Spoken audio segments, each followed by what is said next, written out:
Teoria da complexidade, Edgar Morin, aplicado ao projeto pedagógico, artigo escrito pelo professor Edgar Dias de Vasconcelos. Alguns elementos para entender a teoria da complexidade formulada por Edgar Morin. Para compreender a teoria da complexidade em Morin é necessário ter boa formação em filosofia, devido ao seu conteúdo e fundamento nessa disciplina.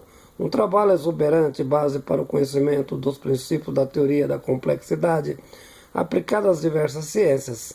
Sua teoria divide-se em várias partes, cada uma com explicação específica, entretanto liga-se interdisciplinarmente ao todo de forma coerente e lógica.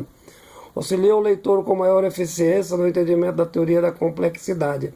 A epistemologia de Morin é fundamentada na disciplina de pedagogia e a teoria do conhecimento aplicada a outros campos, em específico a filosofia como disciplina do fundamento. Sua sistematização apresenta conceitos diferentes, dificulta, de certo modo, o leitor em elaborar um entendimento diferenciado a respeito da base epistemológica de seu pensamento, bem como a essência de seus fundamentos. O trabalho exige muita concentração do leitor e são necessários conhecimentos anteriores na área de outras disciplinas, o que é realmente a epistemologia como fundamento na explicitação da própria teoria da complexidade. Morin procura explicar o termo complexidade e de tal modo elucida como aconteceu na sua própria análise. Evidencia-se a perspectiva de um entendimento do fundamento do pensamento complexo. Revela os limites e as deficiências da formação do pensamento, a questão prejudicial de um entendimento simplificado. Quando é que não se pode deixar o desafio da teoria do pensamento complexo se ainda existe dentro da mesma outros fundamentos capazes de atrapalhar a noção de totalidade. Por fim, refere-se à ilusão como procedimento ideológico prejudicial ao desenvolvimento da compreensão, sendo duas as principais ideologias, as quais se confundem a teoria da complexidade com a completude e que orienta o pensamento epistemológico ao caminho da simplicidade. Na questão da inteligência cega comum às pessoas que estudam, Morin desenvolve a teoria complexa a respeito da condição da ciência. Enumera aspectos aos quais leva a necessidade de um posicionamento determinante e radical. As deficiências no modo de organizar e saber os muitos outros aspectos, tanto na ignorância quanto ao entendimento da ciência, mas descreve, sobretudo, a absoluta cegueira quando se faz uso da razão indevidamente. A primeira grande crítica elaborada ao desenvolvimento do progresso cego do conhecimento coloca a própria humanidade em perigo. Logo após, procura mostrar a passagem de uma epistemologia geocêntrica para uma teoria heliocêntrica do sistema solar. Demonstra que os paradigmas são históricos e culturais e, com efeito, podem ser alterados em face de novas necessidades da ciência. No que se refere à ideologia utilizada, o entendimento se modifica completamente e, dependendo do rumo da mudança, torna-se impossível compreender a complexidade do fenômeno em análise. Quando se refere à patologia do saber, a inteligência cega elabora-se diferentes modos do saber epistemológico a respeito da natureza da sistematização cartesiana, o que é compreendido pelo mesmo, e a epistemologia da teoria da simplificação. Tudo o que é diminuído em referência do seu teor de paradigma perde, obviamente, a sua natureza de ser. Crítica veemente de Morin a respeito da teoria simplificada do entendimento da realidade como fenômeno. Desta forma, destaca o pensamento cartesiano e seu entendimento, o isolamento entre a filosofia e a ciência, sobretudo o rigor no raciocínio, sua contradialética em campos diferenciados da ciência, a diminuição do complexo ao simples, o que não é permitido por Morin. Quando começa a funcionar a inteligência cega resultada desse procedimento, a crítica é elaborada, assim como algumas consequências da ação pedagógica. Em concomitância, desenvolve a formulação de uma teoria a respeito da necessidade do fundamento de um paradigma da teoria do pensamento da complexidade. Com essa finalidade, formula diferentes posicionamentos em relação à teoria da complexidade, elabora a possibilidade de esclarecimento no que se tange à mesma, tornar-se cega diante da própria complexidade, pois o entendimento não é simples no campo da epistemologia. Investiga-se a teoria da complexidade no campo das ciências em geral, a necessidade do pensamento complexo também em fenômenos de antropologia social. Tudo é questão de teoria, não se pode compreender isoladamente, ou o professor elabora suas análises interdisciplinarmente, ou não consegue justificar o conhecimento. Morin procura desenvolver o fundamento das ciências humanas, que ainda possui uma profunda ligação com a física. Em sua fala, formula a seguinte lógica: o homem deve ser integrado entre os seres naturais, a teoria do complexo na defesa da unidade da ciência. Aqui, a ciência da natureza são uma questão propriamente humana, a proposição mais sofisticada, a complexidade da teoria paradigmática. Ao criar a teoria do pensamento complexo, Morin coloca-se no limite entre dois antagonismos, o término com a diferença, diminuindo a unidade ao aspecto do simples, sendo que esconde a parcialidade, porque só consegue enxergar-se na diferença. Morin relata que na dificuldade do entendimento da teoria existe uma eminente necessidade para elaborar o pensamento em cadeia, com a finalidade de defender a epistemologia. O que sabemos da teoria da ciência é a relação epistemológica com a teoria da complexidade. Em outros momentos, o autor enumera as mudanças na acepção da ciência, diz a necessidade da ruptura e do desejo da destruição dos fundamentos das ciências clássicas. Seria realizado por meio das deficiências encontradas na própria ciência como conceitos indevidos aplicados. Em referência à teoria sistêmica, compreender o seu ideário de abrangência. Entendido como qualquer objeto poderá ser verificado a um sistema, motivo pelo qual tudo deve ser apresentado com diversas direções operacionais, destacando-se apenas o que é da origem do próprio mecanismo, ou seja, do que é da natureza do funcionamento epistemológico. O entendimento do todo, sendo que o mesmo jamais poderá ser reduzido às partes. Isso não significa negar os aspectos da relação interdisciplinar. A razão do sistema ser ambíguo adentra-se também em um nível transdisciplinar e que desenvolve a relação dialética do fundamento interdisciplinar. Busca encontrar a dinâmica entre sujeito e objeto, criticando o procedimento da ciência do Ocidente.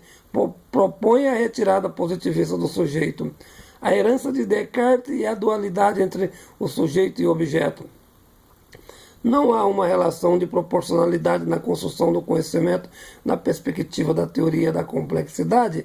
Desenvolve suas sistematizações com bases sólidas, reflete as exigências epistemológicas do entendimento, formula opiniões sobre o seu conjunto metodológico da sistematicidade, que procura ser lógica, evidente, aberta, complexa e multidimensional.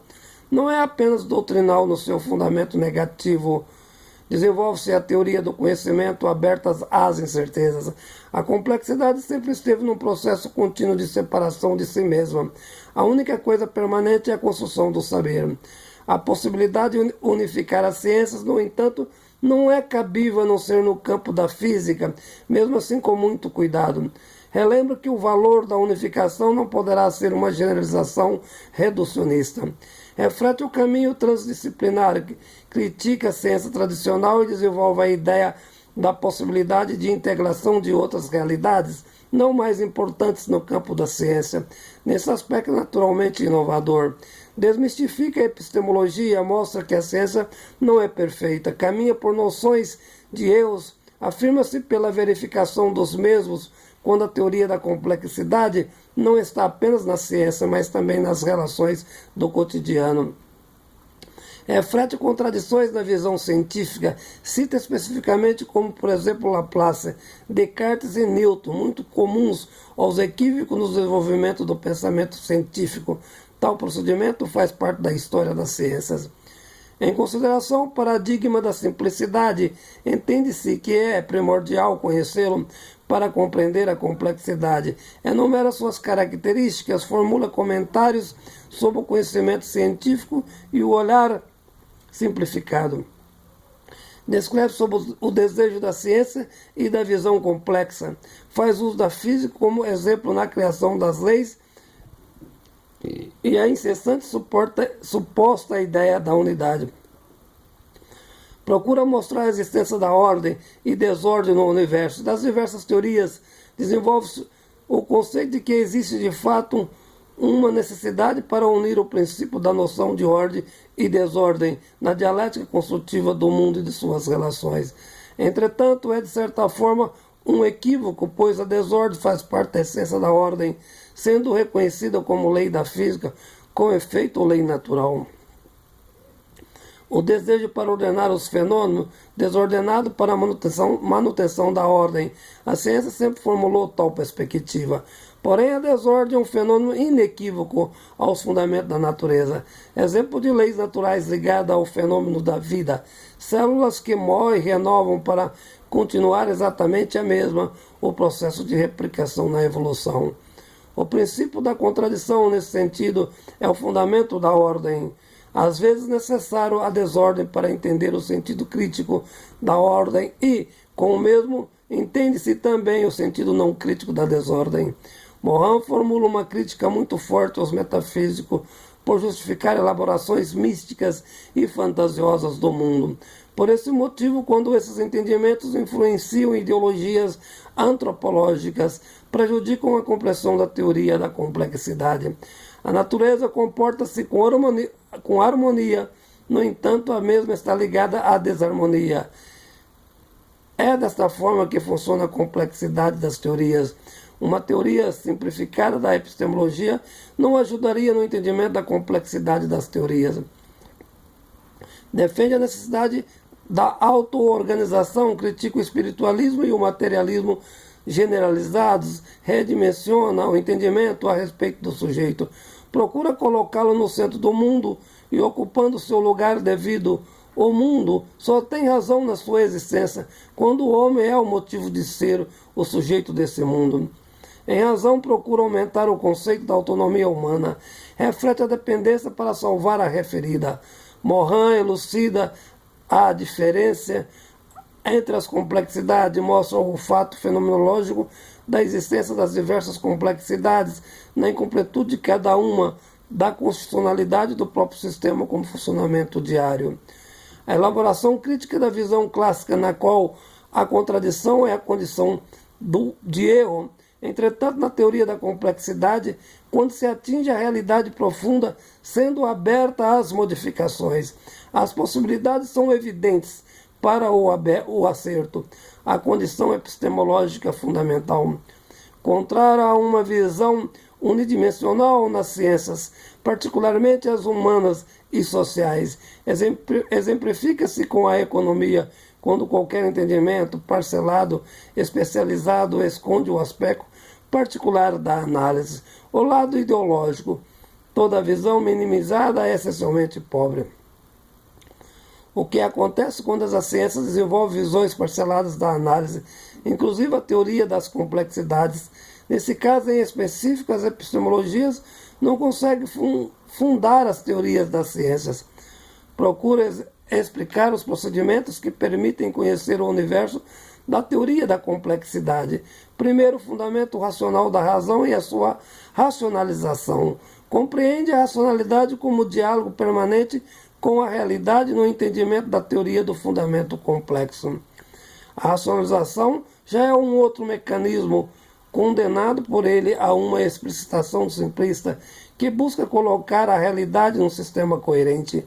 A mesma passa a ser a lógica da análise. O cartesianismo comporta-se desta forma, o que é absolutamente condenável. Demonstra a característica de certos tipos de condenação. Forma complexa da racionalização. Naturalmente, dois modelos clássicos de delírio que o homem tem naturalmente e se fundamenta no engano. Por outro lado, a necessidade, a razão da autocrítica, entretanto, dadas ao delírio, perde-se na ingenuidade e não consegue não conseguem entender a teoria da complexidade. Para a solução, Morin aborda sobre a necessidade dos macroconceitos e apresenta 3 fundamentos que ajudam a compreender a teoria da complexidade: o princípio dialógico, a organizacional e o hologramático. O primeiro defende o fundamento vivo e mantém o princípio da contradição no seio da unidade. Apoia a formulação do antagonismo como ordem e desordem, sendo natural o princípio da teoria da complexidade. O segundo procura desenvolver a ideia fundamental em referência à teoria da complexidade. Tudo o que é produzido sistematicamente, a natureza da epistemologia sobre o que foi produzido em forma de reconstrução. Desenvolve um núcleo dialético e autoconstrutivo, reorganizador, motivo pelo qual a teoria da complexidade tem de ser aberta em si mesma, devido ao seu desenvolvimento autoprodutor. Por último, o princípio fundamental que orienta a parte no todo. O todo não está na parte, sendo naturalmente que a complexidade não é uma composição das mesmas. A teoria da complexidade é em si um método de análise da realidade fenomenológica, desenvolvendo críticas, elaborando comparações entre o paradigma da simplificação e a mesma citada, evidentemente, no uso inadequado da filosofia cartesiana. Por outro lado, procura articular as disciplinas nos seus devidos tempos históricos, uma servindo de fundamento às outras, no mecanismo diacrônico da inter-relação da teoria da complexidade com o projeto pedagógico de uma escola. Artigo escrito pelo professor Edgar Dias de Vasconcelos.